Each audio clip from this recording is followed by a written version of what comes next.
into a pot and he wanted to start trading options, how much do you think he should have to begin implementing some of these strategies that we cover? Well, now that's a great question. Gosh, Manny, you're way ahead of the game here, dude. I guess they don't have newspaper routes anymore, do they? Maybe Now, some, but not like they did when I was a kid. That's how we made money. That and working at the ice cream store. Okay. The scoop is, it depends on the type of option trading you're going to do. So, if you do premium selling, like we're talking about, uh, you're going to need, with premium selling, what we like to do is we like to buy some positions, and then when the positions work against us, meaning that the underlying stock is going against us instead for us, we can sell premium and offset any of those losses. And what we wind up doing actually is making even more profit. As we were talking about, depending on the price of the stock itself. So we were looking at Ford. Ford is trading at about $15. It goes as high as $18 right now. It's in a little bit of a move between $15 and $18. That means, you're going to need probably $1,000 or $2,000.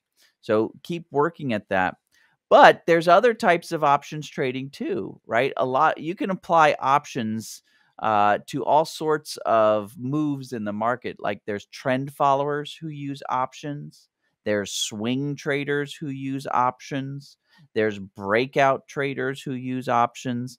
Those are actually three other strategies that I like to do in addition to premium selling, especially the trend following trading, because the trend following trading can easily convert, adjust into a premium selling move. And the premium selling moves can easily adjust into a trend following move if you do it right.